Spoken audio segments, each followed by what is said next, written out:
Halló Fásis.is, nú erum við komið með Helga Val í viðtal en hann ætlar að flytja lagið Óvær eftir Karl Olgeirsson á morgun í söngvakeppninni. Við ætlum að taka hann í stutt aðdáendapróf og þá er það bara fyrsta spurningin Helgi. Já. Nú ert þú búin að æfa á sviði í Stokkhólmi og æfingin gekk frekar illa tæknilega séð. Þú kemur á blaðamannafund og eftir þú ert strax spurður hvernig þér finnst æfingin hafa ganga. Hverju svarar þú? Það fær rauninni bara eftir, þú veist, hvað ég myndi halda ég græddi mest á, sko. En ég er allavega ekki, ef ég fer út, þá er ég ekki að fara út til að vera diplómati, sko. Okay. Þá er ég að vera making waves, eins og maður segir. Já, auðvitað. Það er spurning hvernig ég gera það.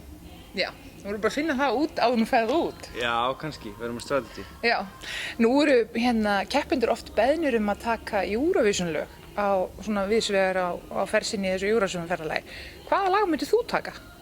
Ég myndi taka Lara Svinge, sem ég tók á Rástvö, sem er upp á Eurovision-lagið. Fyrsta Eurovision-lagið sem ég herði, sem er æðislegt.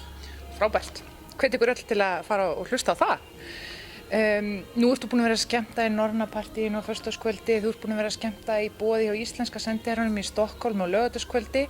Þú ert orðinn frekar þreyttur og aumur í röddinni. Á sunnudegi hringir Euroclub í þig og biður að tróða upp kvöldið. Hverju svarar þú?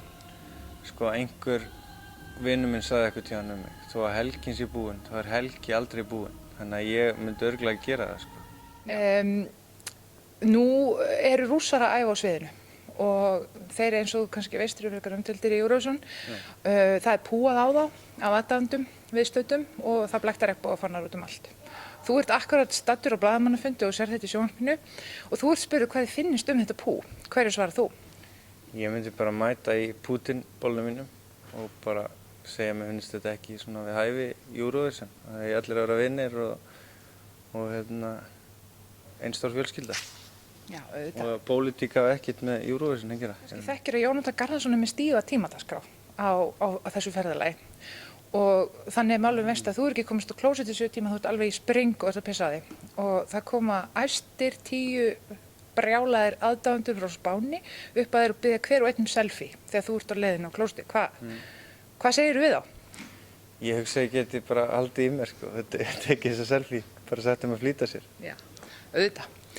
Og þá er Kristín Björkman, framkvæmdastjóri Eurovision í Stokkhólmi, búin að hringja í Helga Val og biðja hann að taka þátt í opnunaratriði Eurovision, laugardagskvöldi 14. maí og biðja hann að koma á dansæfingu. Við ætlum að sjá hvernig það gekk hjá Helga. You're delicious, so capricious.